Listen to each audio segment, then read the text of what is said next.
Hey everybody, welcome back to Tim Travels. It's your host Terry. I'm coming to you from somewhere in Alabama. Not Greenbow, Alabama, but somewhere in Alabama. I'm right off the 20, just a little bit east of Birmingham, which is also known as the Pittsburgh of the South because there's a big steel industry in Birmingham. So a couple of things about Alabama before we really get into why I'm so salty. And salty, I think that's when the kids say that, it means angry. So that's why I used it, because I got to keep up with the trends. You know, I'm a YouTube sensation and people just expect it from me. But when I was in the Navy, if we said somebody was salty, it meant they had a lot of time at sea, you know, like you got sprayed with salt water or salt mist. I had a friend he's now a retired QMCM, and he used to say, he and I were on the street together at RTC, so we trained recruits at the same time, but he used to say he was so salty that when he was out hunting, deer would come up and lick him. That's salty. So anyway, yeah, so Alabama, getting back to Alabama. So there's a couple of things you need to know about Alabama. We'll talk, not really history as much as sports or sports history. So there, from what I can tell, there's only really two things going on in Alabama when it comes to sports. One is jarts or lawn darts, and two is croquet. And you know, if you know anything about the lawn darts thing, the government stepped in and said you can't have them anymore. They have these things that now have like this blunt instrument on it that instead of stabbing you, just kind of like smacks you. But honestly, you know, people are always mad about government regulation, but I'm like, how many people are so stupid that they let their toddler get, you know, like gored by one of those things that the government finally had to step in and take a fun, you know, yard game and do away with it. Anyway, no, so the two big sports things I think probably in Alabama are college football and auto racing. And I went by the Talladega Super Speedway a little bit ago, and I want to just tell you about that speedway. If you know anything about NASCAR like I do, I'm a big NASCAR fan, you know that the races at Talladega have been dominated really over the past dozen years by only three people, okay? And I'm going to name them in reverse order of how many times they've won it. So the first guy is Jean Girard. He was a Formula One guy. He's you know, he's a French dude. I think he's, you know, I think he has a husband, and he won it one time. And then the rest, and then about three times it's been won by a guy named Cal Naughton Jr. And the rest of those times it's been won by Ricky Bobby. And if you know NASCAR like I do, you know that Ricky Bobby and Cal Naughton Jr. are the famous shake and bake duo. And they've won that race like, yeah, a bunch of times. I mean, it's not even fair. I don't even know who shows up to that thing anymore that I've heard of other than them. So that's the auto racing angle on this. The other angle is the college football thing. But let me say this. You know, the college football, there's two big college football programs here in Alabama. Neither of them are very successful. They really aren't. And one of them is the University of Alabama, and the other one is Auburn University. And I you know, I've been trying to figure out why these programs have been so spectacularly bad. And I think what it is it's their names and their mascots, you know?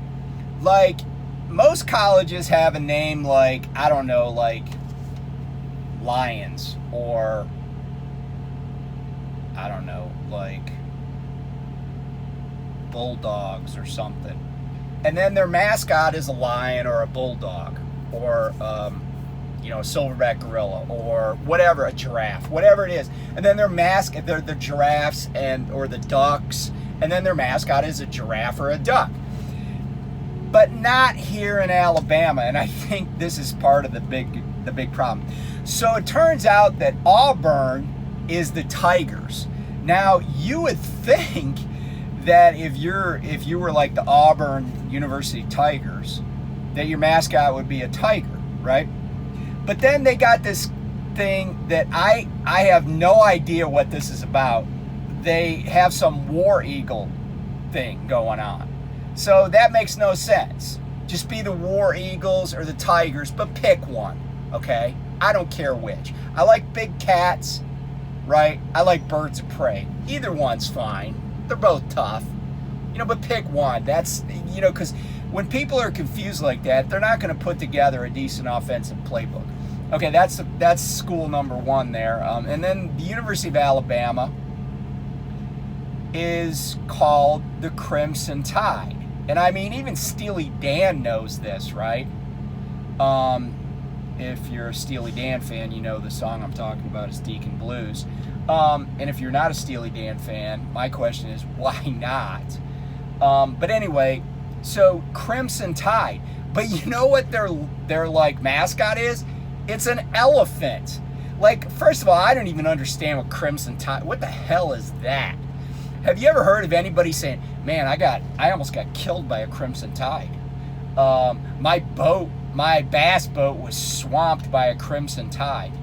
I was out surfing in the Crimson Tide, and I caught this brutal, awesome wave. No one says that, right? Like, what does that even mean? But then their mascot is an elephant. Like, I don't get that. I mean, I also don't get why the Oakland Athletics, their mascot is an elephant too. I mean, I love elephants. I'm all about the pachyderms, but I just don't get it. So that's the college football angle, and that's just why it's not going well here. Okay, so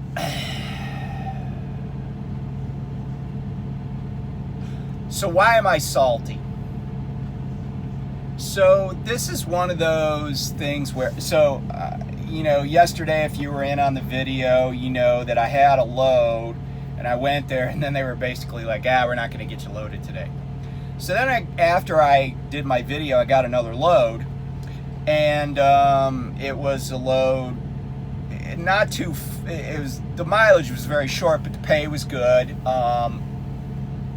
and it was a load picking up at a Tyson distributor, like a cold storage warehouse, and then it was 3 stops here in Alabama. So I picked up and I stopped in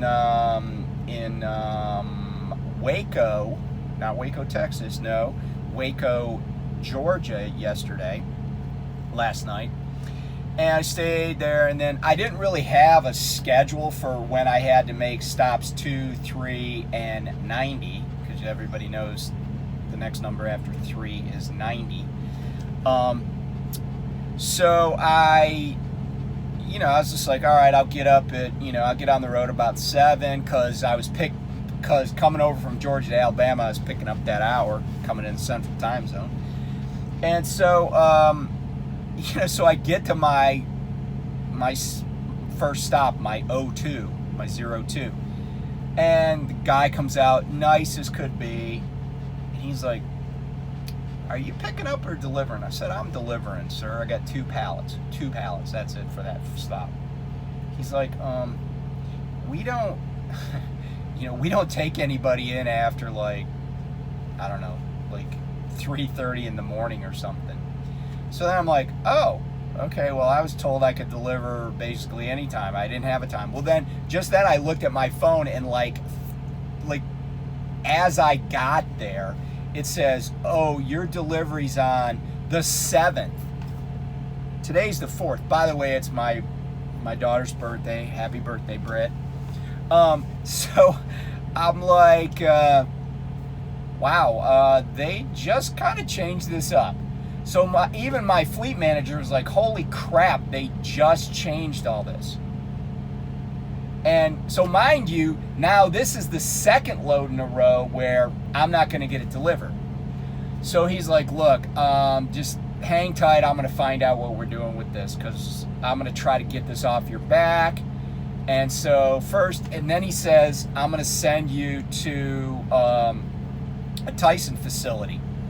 And because it's a Tyson load, you just drop it there and then somebody can move it on Sunday or whatever back over into Alabama. But I was going to have to go back to Georgia, back through Atlanta. So, and it turns out that so Prime has these codes for locations, and they're typically 6 letters.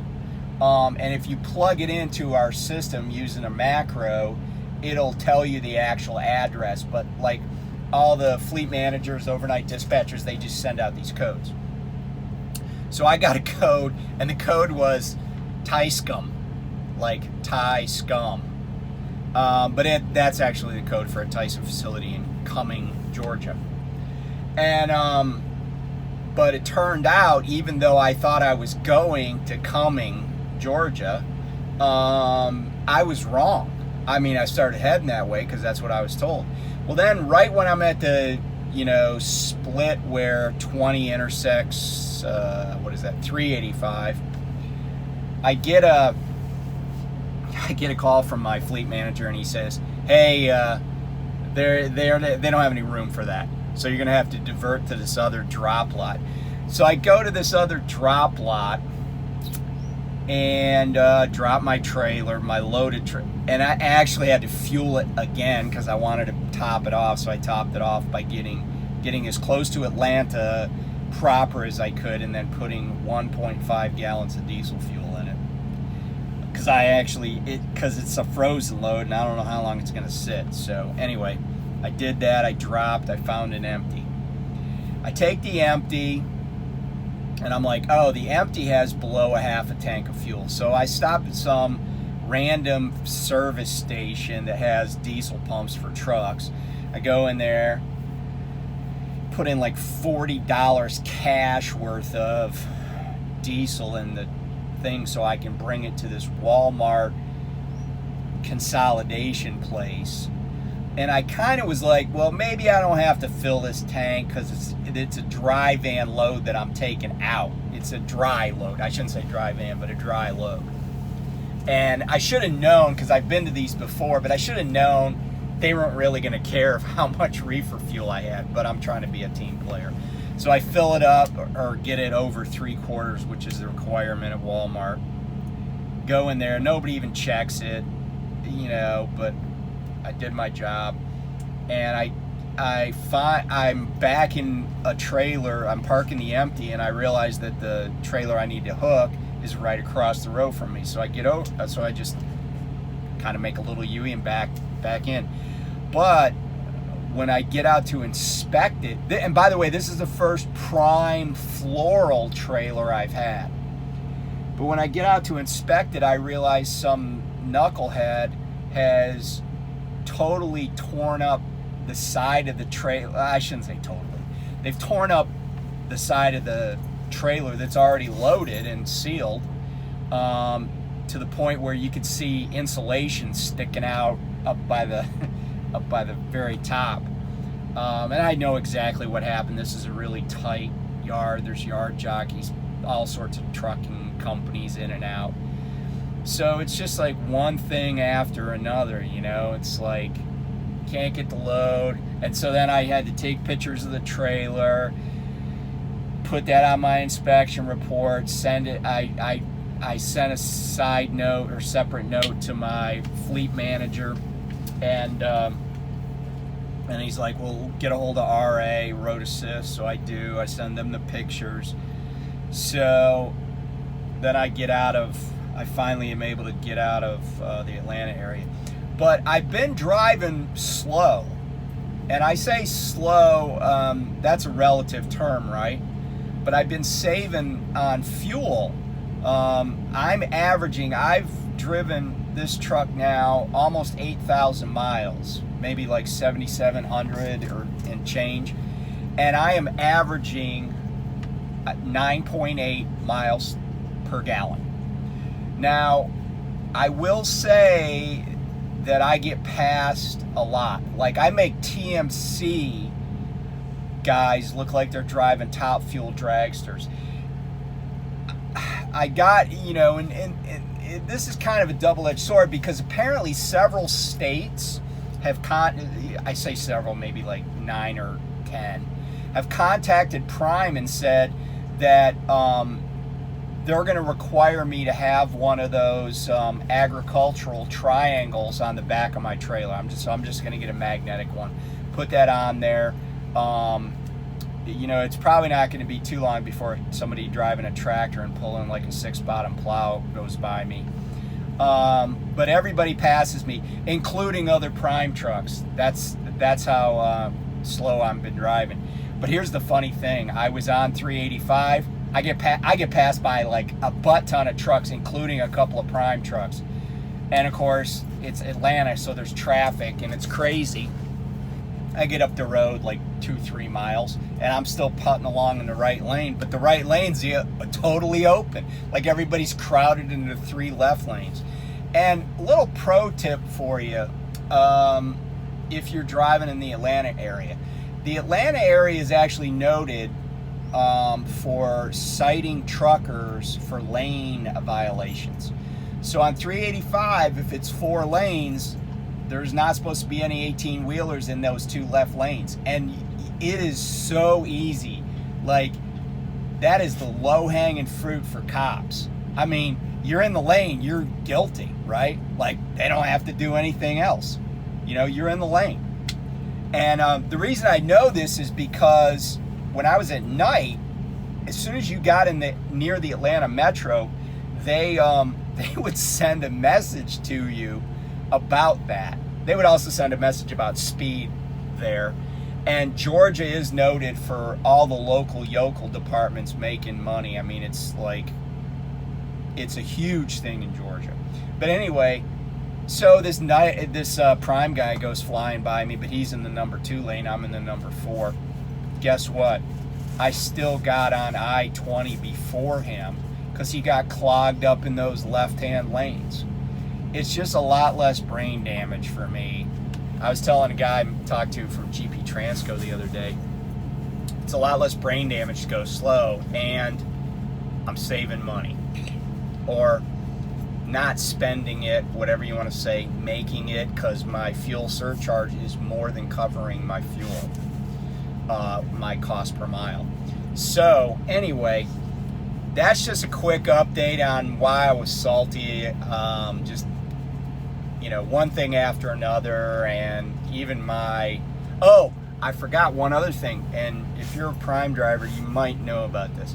So I kind of had a little bait and switch on that load, that 3-stop load going to Alabama, because I got a traffic delay fee or payment, or, you know, that was on the load. Well, then all of a sudden it vanished. So I said something to my fleet manager, and I won't get paid for the stops, but I will get paid for my foray into Alabama and then back through Atlanta and then down to, what was the name of that town? Conley, not Conyer, Conley. And then back through Atlanta traffic, and so now I'm finally out of that. Oh, and by the way, we're headed for Texas. So that's today's report. Stay tuned though, if you like history, because I got my bike with me, my bicycle, and I'm planning a stop, and I may be able to do a show from Famous Battlefield. So I'm looking forward to that. Famous Battlefield. I'll just leave it at that. Whet your appetite if you like history. Anyway, take care, be safe, and I'll wave to you if you pass me, because you probably will. Take care. Bye.